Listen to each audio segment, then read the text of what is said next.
Amém, queridos. Graças a Deus, mais uma semana. Hoje acho que vai dar tempo de eu pregar. Graças a Deus. Maravilha. A última vez foi uma bênção, muito melhor do que eu tivesse pregado. Testemunho do André, acerca da pequena Elisa, que está bem, graças a Deus, né? Eu não vi nunca ela caída, graças a Deus. Todo esse período de deserto extremo, sempre boazinha, brincando, tal. Nunca vi ela moadinha. Graças a Deus, o Senhor tem sustentado no meio da adversidade. Deus é bom, queridos. Deus cuida. Maravilhoso. Amém. O assunto hoje a gente tem trabalhado nas ceias sobre os legados da cruz. O que a cruz trouxe de positivo, de presente, de dádiva do céu para nós, para a humanidade. E hoje eu ia falar sobre 3 assuntos, só que o primeiro assunto, quando eu comecei a trabalhar nele, eu falei, não dá para falar de outro. Hoje a gente vai falar sobre a substituição que Jesus fez na cruz. Da morte pela vida. Isso é tremendo. Começa a analisar isso e vai ver, meu Deus, que brutal. Lindo. Querido, em breve vai chegar o dia em que você vai fechar os olhos. Vai vestir o paletó ou pijama de madeira. Vai dizer adeus ao mundo. Vai entregar a alma a Deus. Vai apagar. Vai ir para o beleléu. Vai bater as botas. Vai ir para a cidade dos pés juntos. Vai esticar as canelas. Vai ir comer capim pela raiz. Vai largar a casca. Vai tomar o chá da meia-noite. Vai dar o couro às varas. Vai descer a cova. Vai descer a terra. Vai descer ao túmulo. Vai descansar. Vai desencarnar. Vai passar dessa para melhor. Vai empacotar. Vai pifar. Vai virar presunto. Vai ir para além. Vai para outro mundo. Vai expirar. Vai falecer. Ou simplesmente vai morrer. Todas essas expressões significam um fenômeno que todo ser humano vai enfrentar. O fim da existência terrena. Você sabe disso? Você sabe que um dia você vai acabar os seus dias? A ONU, a Organização das Nações Unidas, estima que cerca de 150 mil pessoas morrem por dia. É metade de Taubaté por dia que vai embora. Deixa esse mundo. Velhos, novos, todos eles, crianças, meia idade, com saúde ou sem saúde. A galera vai embora. Mas fica tranquilo que nasce mais gente do que morre. E um desses dias vai chegar a sua senha. A gente não sabe quando está a nossa senha. Sempre falo, cada um de nós tem uma bomba relógio nas costas e não sabe a regressiva quanto tempo está faltando. Mas um dia vai chegar. A sua hora. O mais triste para nós que cremos, aleluia. Amém? Amém. Mas também vai chegar a hora dos seus pais. Vai chegar a hora dos seus amigos. Dos seus irmãos. Dos seus filhos. Vai chegar a hora. Em nome de Jesus, o meu pastor Ero sempre disse, eu quero estar longe daqui quando chegar qualquer hora dessa aí. Eu vou primeiro, é isso, né? Amém, mas o Senhor sabe todas as coisas. Acho que é importante, antes de qualquer coisa, a gente lembrar que é importante na nossa vida a gente viver os dias como se fossem os últimos mesmo. Porque um dia vai ser o último. Um dia a gente vai... Como é triste as pessoas ao lado de caixão pedindo perdão para alguém que se foi. Puxa, desesperado, transtornado. Como é terrível as pessoas terem um sentimento de culpa. Poderia ter sido o melhor pai, poderia ter sido feito mais. Poderia ter sido o melhor marido, a melhor esposa, o melhor irmão, o melhor amigo. Quantas pessoas passam desconsiderando que pode ser o último dia para se tornar amiga de Jesus. E vão embora, como se fossem eternos nessa terra, você e as pessoas à sua volta. Mas um dia vai ser o último dia. Sério isso. Isso é profundo.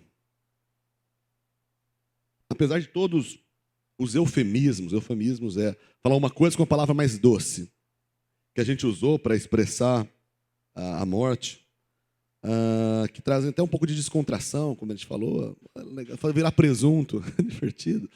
Mas o evento morte é algo seríssimo. É algo que mais importante tem na sua vida. Ninguém quer morrer. É uma verdade. Nem o pastor Eros quer morrer. Ele quer, na verdade, ser revestido da plenitude de vida. Porque morrer mesmo, ninguém quer. A morte conflita com a vida. A gente deseja viver. Até as pessoas que se suicidam, até aqueles que se matam, eles não querem morrer. Eles querem ser livres dos problemas. Morrer eles não querem. Eles querem viver. Mas só que eles não conseguem viver com o que eles estão passando. Eles optam indevidamente por subtrair a sua vida. A morte não perdoa ninguém, queridos. No respeito à idade. Essa semana, último mês, tivemos pessoas próximas a nós que foram embora. O avô do João Neto, que é pai também da Patrícia. O Ericão, que a gente orava sempre no RIP. Lembra do Ericão? O Ericão se foi. Menino novo, mais novo que eu, foi embora. Não respeita idade, condição, credo, raça, dieta alimentar, condição física. Outro dia eu estava indo na academia com o Felipe, meu irmão. Estamos tentados fazer academia, tem difícil pra caramba. E acordar de madrugada nesse frio, meu Deus. E aí o Felipe começou a falar os benefícios da academia, para me convencer, né? Falou, Daniel, fica tranquilo que a cada hora da academia te ganha 7 horas de vida. Aí, beleza. Perguntei, e como é que foi o pessoal da Chapecoense, que vivia fazendo atividade física? Não deu, essa não deu. Quero dizer o seguinte, que as coisas vão acontecer, você se cuidando ou não. Lógico, tem que se cuidar, tempo do espírito, e vamos para lá, fazer academia. Vamos lá, Felipe. Amanhã não, depois da manhã a gente está lá de novo. Mas é importante. A medicina tenta postergar esse momento. Postergar. Impedir, não tem essa força. A religião tenta explicar o que acontece. E dá meios para enfrentar. Inutilmente, diga-se de passagem. Tem jeito, a religião não consegue dar condição. Mas só a cruz traz a real solução para a morte. Você não entendeu? Falando que é mais do que exercício físico, é mais do que médico, é mais do que religião. O que a gente vive é a cruz de verdade que traz solução definitiva para o nosso problema de morte. Amém, queridos? Diga aleluia, graças a Deus. Aprendi com você. Amém. A morte é brutal. É extremamente doloroso. Ela ceifa pessoas importantes, relevantes, de uma hora para outra.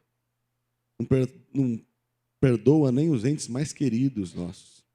A gente menos espera, algum pode ir embora.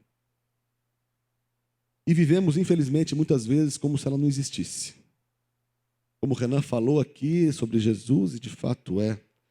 Fazemos planos, investimos nosso tempo, recursos em projetos humanos, dedicamos as nossas vidas em muitas causas, algumas nobres, outras nem tanto. Mas a advertência de Jesus acerca dessa nossa brevidade de vida aqui, ele fala o seguinte: louco, hoje pedirão a sua alma. O que você tem para quem? O que você preparou para quem está? Deixa eu ler aqui, está em Lucas 12, 20. Louco, esta noite te pedirão a tua alma, e o que tens preparado, para quem será? Querido, presta atenção, a morte é próxima. E a gente tem que entender que se a gente viver nesse mundo como se nossos bens fossem aqui, a gente é o mais miserável de todos os homens. É o evento mais natural desde o nascimento do ser humano. Mesmo que a gente esteja consciente disso.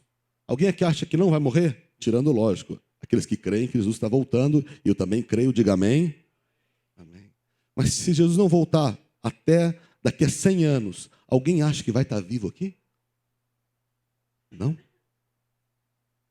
Mas mesmo consciente disso, todo mundo não sabe que a morte se avizinha. A gente tem desespero, só da sombra da morte já fica desesperado. Se a gente vai no hospital, por exemplo, recebe um diagnóstico terrível de alguma doença, isso nos impacta de uma maneira horrorosa. Se estamos passando por algum lugar perigoso, tipo Rio de Janeiro, a gente fica desesperado porque a gente pode morrer naquele momento. Faixa de Gaza. Se existe uma iminência de uma catástrofe, nós ficamos tensos. O medo da morte aprisiona o ser humano. É uma verdade, não é? Diga amém. Tirando aqueles que não pararam para pensar. Tem uma galera que não quer viver, que não pensa em morte. Vamos viver. Aqueles que pensam nisso, e tirando aqueles que não pensam nisso, aqueles que creem que resolveram um problema para a morte, seja de forma legítima. Nós cremos de forma legítima que resolvemos o problema da morte porque cremos na verdade de Jesus. Amém? Ou de forma legítima. Tem pessoa que fica tranquila também, crendo que aceita uma historinha contada, por exemplo, que eu vou voltar depois em outras vidas. Tirando esses dois tipos de pessoas, aqueles que estão convictos do que tem depois, daqueles que não pensam, para a maioria das pessoas, traz um frio na espinha quando fala de morte. E quando fala de morte, para tudo. Inclusive, procura uma madeirinha para... Isola esse negócio. Vai ir a boca para lá. Fala de morte não, vai que ela ouve. Vai que ela vem atrás de nós. Mas, por que essa coisa tão danosa, tão terrível? A gente vê o peso do pecado na morte. Quando a gente vê a morte de alguém querido, alguém parceiro, fala, que violência. Por que isso existe? Por que existe entre nós? Qual a origem desse evento destruidor de todas as pessoas? A Bíblia traz a resposta. Claro, como sempre. A primeira vez que essa palavra aparece na Bíblia, que foi pronunciada sobre a face da terra, veio da boca do próprio Deus. Vamos lá abrir rapidinho, lá em Gênesis 2:17. Gênesis, o primeiro livro da Bíblia. Aqueles que estão chegando aí. 2:17, quando Deus criou o mundo, ele chega para Adão e fala o seguinte, 16, fala assim: e ordenou o Senhor Deus ao homem, dizendo, de toda árvore do jardim comerás livremente, mas da árvore da ciência do bem e do mal, dela não comerás, porque do dia em que dela comeres, certamente morrerás. Certamente morrerás. Não foi uma maldição que Deus lançou sobre a terra, ou um desejo que o Todo-Poderoso estabeleceu que estava no coração dele, a morte do ser humano, mas uma consequência se o homem optasse pela desobediência. A morte não fazia parte do projeto de Deus para a humanidade, mas era consequência se ele quisesse viver nos seus próprios caminhos. Sem ser spoiler para quem não sabe, aquele que conta o final do filme durante ou antes de começar, mas todos aqui já sabem que o homem comeu do fruto que era proibido. E aí, o Deus justo não pôde voltar atrás na sua palavra, que se ele comesse, certamente morreria. O homem não tinha profundidade do que seria isso. E aí as consequências do pecado foram inoculadas na raça humana. E vamos vir a página aí para Gênesis 3, a partir do verso 19. Que ele vai falar o que ia acontecer com o homem, o que significaria essa morte para a raça humana. Fala assim: do suor do teu rosto comerás o teu pão, até que tornes a terra. Primeiro, a partir daí, começa a viver, a existir a morte na raça humana, porque dela fostes formado, porquanto és pó, e em pó te tornarás. Nesse momento, a morte física entra na raça humana. Ele continua, chamou Adão o nome de sua mulher. Eva, porquanto era mãe de todos os viventes. E fez o Senhor Deus a Adão e sua mulher túnicas de pele e os vestiu. O pessoal diz aí que é o proto-evangelho. E diz 22. E disse então disse o Senhor Deus: eis que o homem é como um de nós, sabendo o bem e o mal. Ora, pois para que não estendas a mão, sua mão, e tome também da árvore da vida, e coma e viva eternamente. O Senhor Deus, pois o lançou fora do jardim do Éden para lavrar a terra de que fora tomado. A gente vê então que nesse momento, por conta da desobediência, começa a morte física. Também a gente vê no verso 22 a privação da árvore da vida. O ser humano não mais viveria eternamente. E também por conta disso a expulsão do jardim e o fim do relacionamento íntimo com o Criador. Não é, mas o Senhor visitava na viração do dia o homem, e a partir daí o homem não mais estaria no jardim do Éden. E aí 24, e lançando o homem fora do jardim, pôs querubins ao oriente do jardim do Éden, e uma espada inflamada que andava ao redor para guardar o caminho da árvore da vida.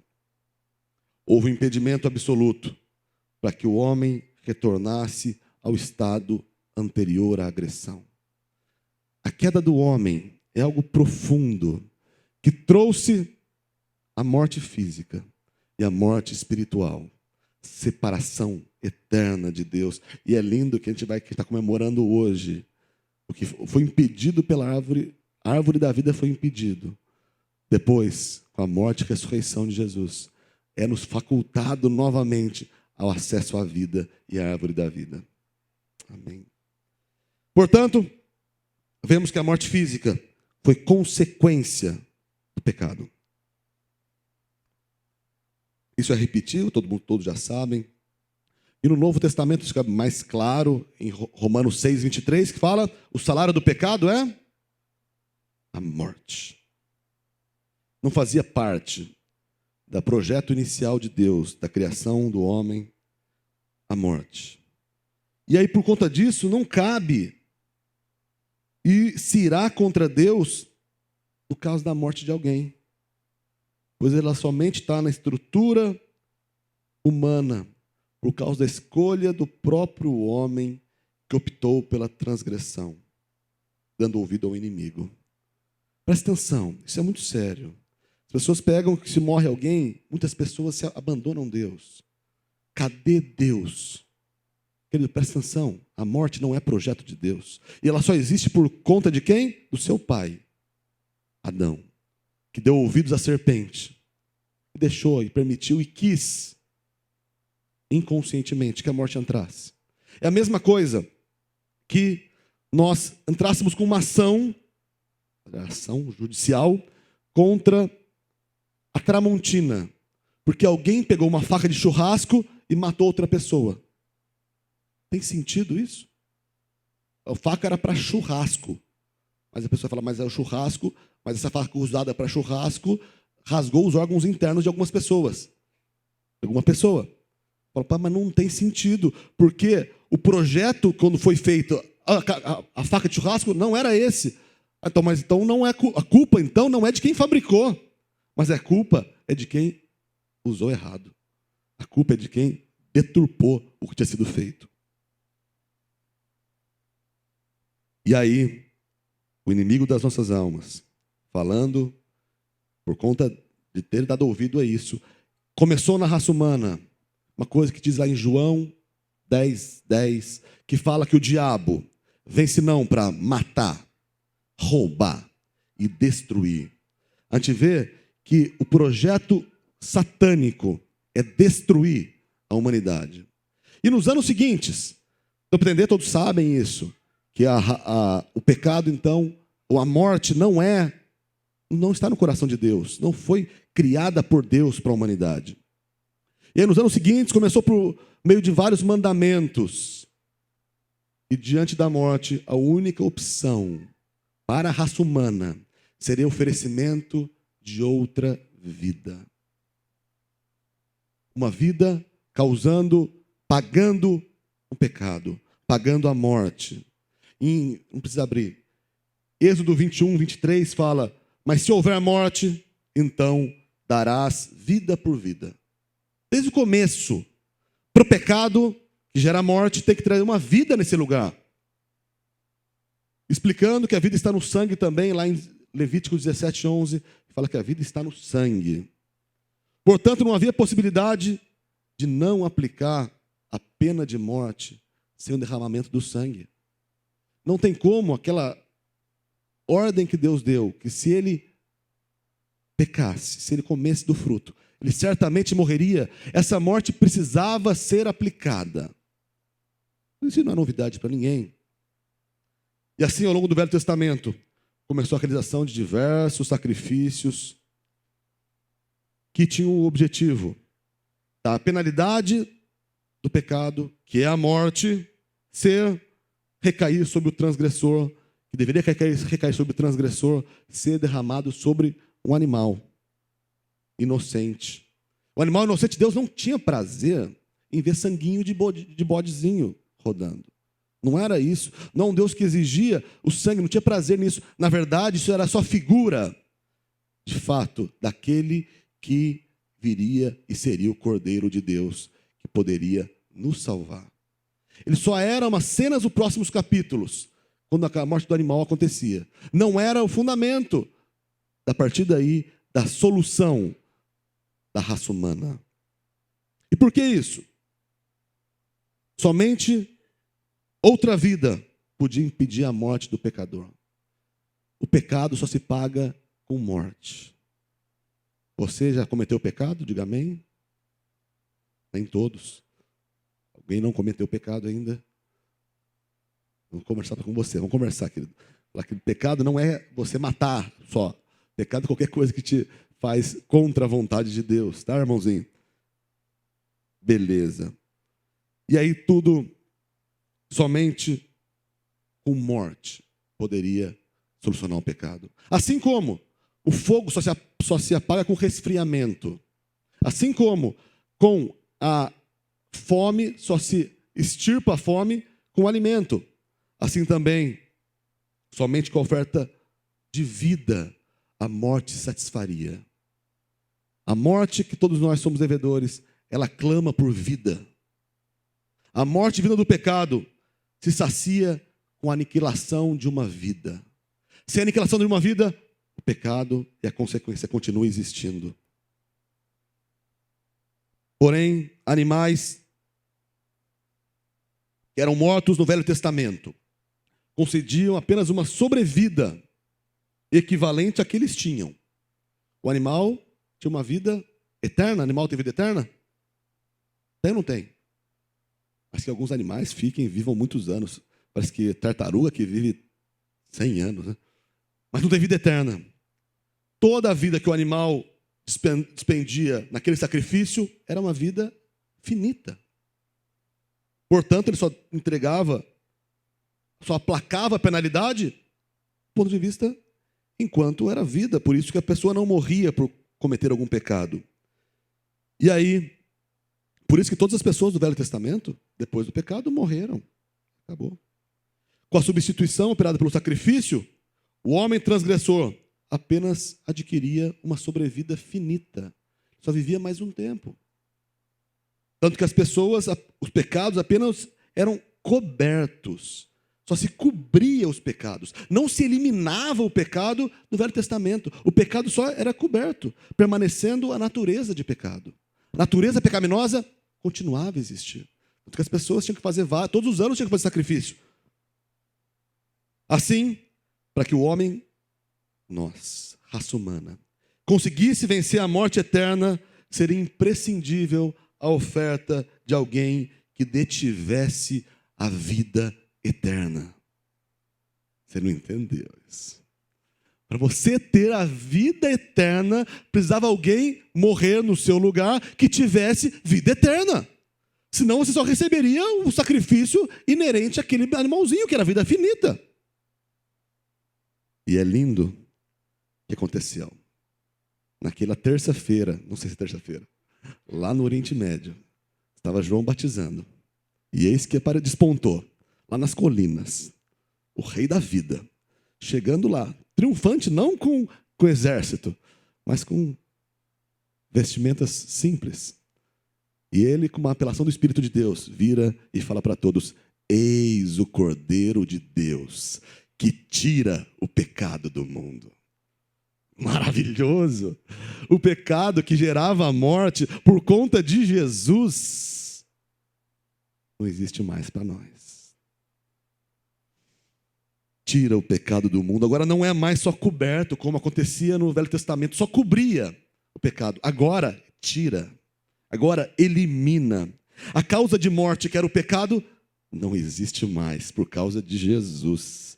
A morte não tem mais poder a nós que cremos. Ela é vencida. Importante destacar as qualidades. Jesus é lindo, Jesus é top. Em breve, daqui a pouquinho, daqui a pouquinho a gente vai estar face a face com ele. E ele é gigantesco, é poderosíssimo, glória eterna. Vamos chegar lá. Eu aconselho você ser amigo dele até lá. Se você não for, ele fala: horrenda coisa cai nas mãos do Deus vivo. Mas ele é parceiro demais. E ele garantiu que ele daria lugar para nós. Mas vamos lá. Quem é esse Jesus? Será que as qualidades dele a oferecer por nós, pelos nossos pecados à humanidade, será que ele tinha condição de nos oferecer essa vida que a gente tanto precisa? Que a humanidade foi combalida por causa do pecado? Lá em João 5:26. Vamos ler? Não vamos ler. Vamos ler? Não vamos ler. João 5:26 fala o seguinte. Depois você lê, se quiser jogar aqui, pode jogar. Porque o Pai tem vida em si mesmo. Assim deu também ao Filho ter vida em si mesmo. O nosso Senhor Jesus, ele tem vida em si mesmo. Ele não recebeu vida, ele tem vida em si mesmo. É da natureza dele, ele é a vida. E João 14:6 diz Jesus: eu sou o caminho, a verdade e a vida. Lembrando, a morte que a gente precisava solucionar só vinha pela vida. E Jesus fala: eu sou a vida, ninguém vem ao Pai a não ser por mim. Lá em 1 João capítulo 5, verso 11, fala assim: e o testemunho é esse, que Deus nos deu a vida eterna, e esta vida está no seu Filho.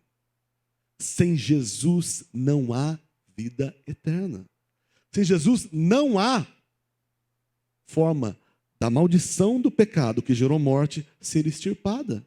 Sem Jesus você pode fazer a melhor pessoa do mundo. Você pode fazer mais boas obras que existe. Sem Jesus não há solução para a maldição que você recebeu por conta do pecado do seu pai.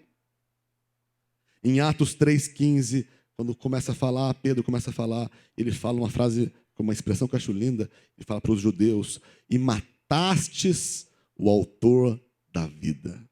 Matou o autor da vida.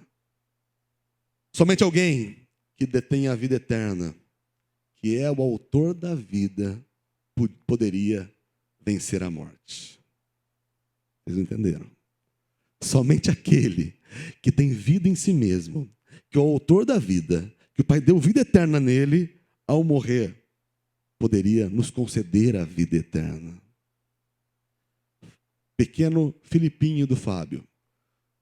Pequeno Filipinho. Certa vez estavam brincando e aí perguntaram para ele qual que é o melhor super-herói de todos. Aí o pessoal queria, ele ficou tal, titubeando. Você fala: aí é o Hulk? Ele é fortão? É por acaso o Super-Homem, Batman? E aí pergunta, aí ele falou: esses aí venceram a morte? Não. Então eu fico com Jesus mesmo. Mais ou menos isso, né? Mais ou menos essa história. O maior de todos é aquele que venceu a morte. Super-homem é legal, mas não venceu a morte. Tudo isso não existe, tá? Só um segredo para você: não existe super-homem. Mas todos esses é muito legal, muito lindo. Os rapaziadinha amam esses caras e tal. Mas nenhum deles compara com o nosso Senhor. Ele que venceu a morte, aleluia. E como é que se deu isso?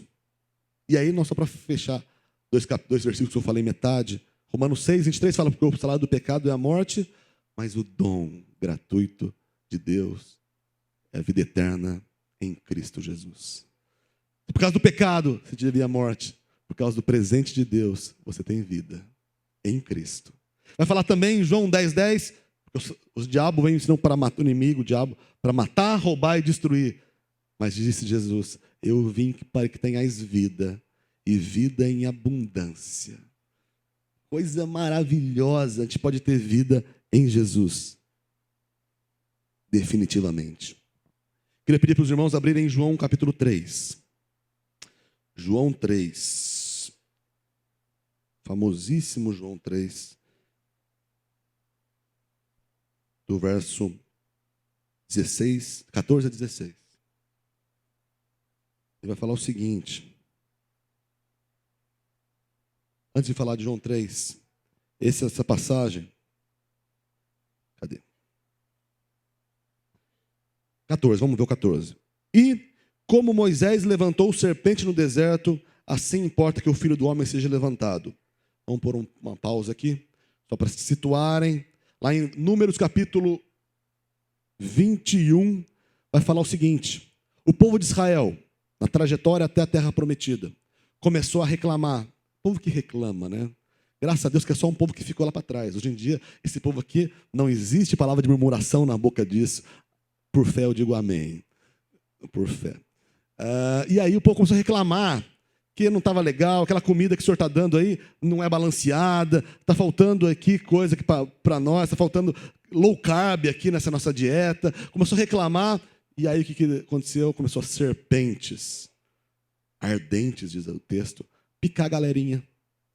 E começou a matar o pessoalzinho. Começou a morrer. A morte começou a ser uma realidade ali naquele povo. E aí o povo falou, perdão, a gente falou mal de você e do Senhor, ora para o Senhor aliviar nós.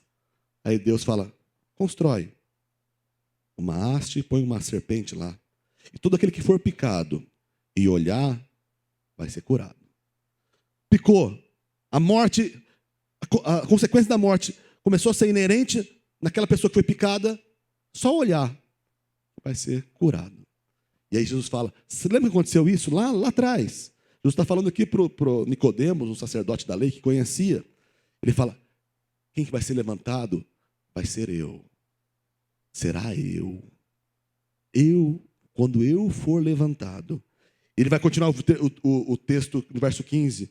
Para que todo aquele que nele crê não pereça, mas tenha vida eterna. Agora, queridos, você que foi picado pela serpente do pecado, todos fomos. Se você olhar, agora não é olhar, é crer. É olhar com os olhos da fé para o Senhor, você não só não morre, como tem a vida eterna. E aí vem o texto maravilhoso e áureo que fala, porque Deus amou o mundo. Ele fez isso porque Ele ama, Ele amou você. De tal maneira que deu o seu Filho unigênito, para que todo aquele que nele crê, não pereça, mas tenha a vida eterna. Maravilhoso. Na cruz de Cristo, querido, ocorre um fenômeno espiritual magnífico e definitivo. Ocorre a morte da morte. Na cruz, o poder da morte é eliminado. Ocorre a morte da morte na morte de Cristo. Isso é o que estamos comemorando hoje. Quando você acorda cedo no domingão, que você queria ficar dormindo, você tem um motivo. Então qual é o principal motivo? É que houve a morte da sua morte. O pecado que você deveria pagar, houve algum que foi levantado no seu lugar.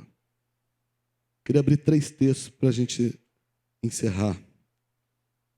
Alguns versículos que confirmam a substituição disponível pela cruz, na qual o pecador oferece a morte ao Criador. Olha que louco. E o autor da vida aceita a morte e restitui a vida e a vida eterna. Queria pedir para vocês abrirem em Hebreus 2. São 3 versículos rapidinho aqui para a gente encerrar. Hebreus 2. O sacrifício de Jesus é algo fascinante, queridos. Cada vez que você toca nele, começa a meditar, você fala, Senhor, por que o Senhor fez isso comigo? Por que eu tenho para te oferecer? Eu só te ofereci morte. O Senhor morreu a minha morte. Agora, aí ele fala, é verdade, porque eu te amo. Mas agora você viva a minha vida a partir de agora. Hebreus capítulo 2, verso 14 e 15, está aqui? E visto como os filhos participam da carne e do sangue, também ele participou das mesmas coisas, para que pela morte aniquilasse o que tinha o império da morte, isto é, o diabo, e livrasse todos os que com medo da morte estavam por toda a vida sujeitos à escravidão. 16. Só os dois. Pela morte, ele triunfou daquele que tinha o império da morte. Jesus aniquilou o diabo. E por conta disso, todos os feitos dele. A Bíblia diz que o Filho do Homem, Filho de Deus, Jesus, Filho do Homem, veio desfazer as obras do diabo. O diabo trouxe morte. Jesus fala, morte, né? Então eu que sou a vida, eu vou morrer. Mas ninguém tira a sua vida de mim, porque eu mesmo entrego. Mas aí, como nós sabemos, ao terceiro dia, o nosso rei ressuscitou. Rompeu os grilhões da morte. Outro texto lindo, está em 2 Timóteo 1,10. Querido, você que crê no Senhor, não precisa ter medo de morte nenhuma. Aqueles que têm medo de morte, aqueles que não entenderam ainda que a morte, aquele que tem o império da morte foi vencido. Você não precisa ter medo da morte. Fala o seguinte, e que é manifesta agora pela aparição de nosso Salvador, Jesus Cristo, o qual, dá uma enganadinha na morte, o qual aboliu a morte e trouxe à luz a vida e a incorrupção pelo Evangelho. O Senhor Jesus aboliu, Ele destruiu, Ele aniquilou, Ele humilhou a morte e nos deu, e nos trouxe depois disso, vida e incorrupção pelo Evangelho. E o último, João 11, 25 e 26.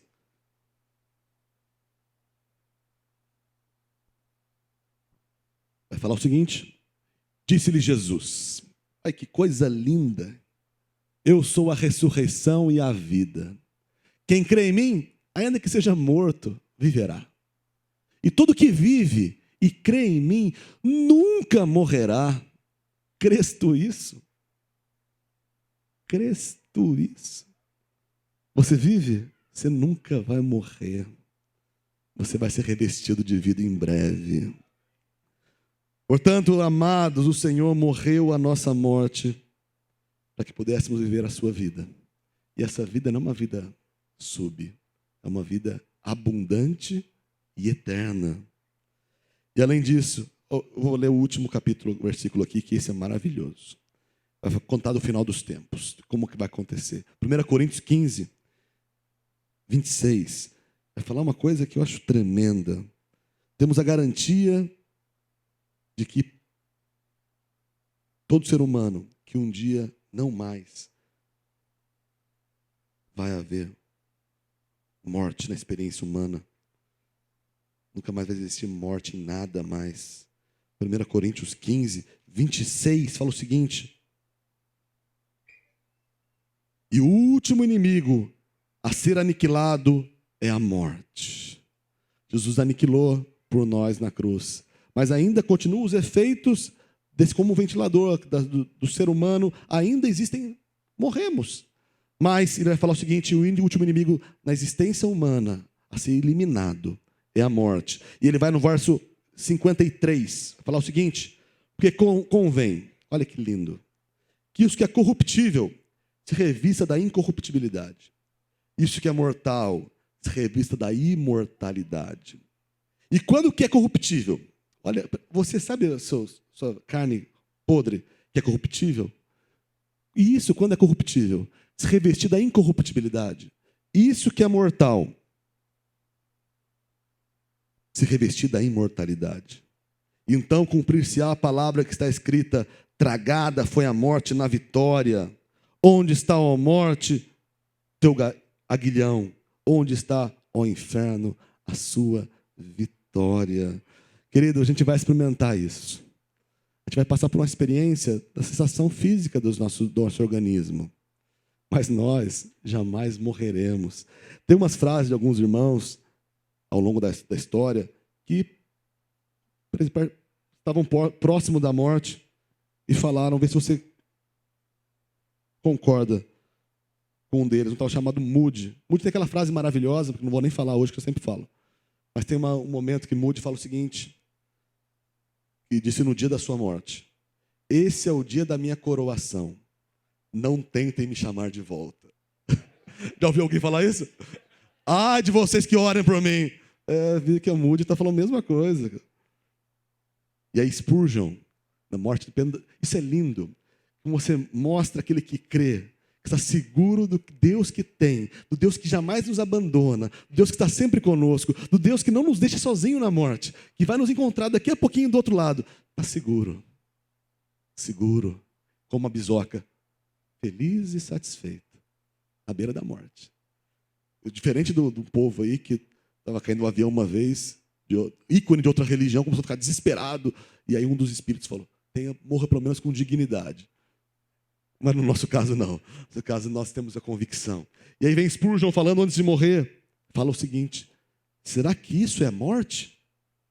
Porque ela é melhor do que a vida.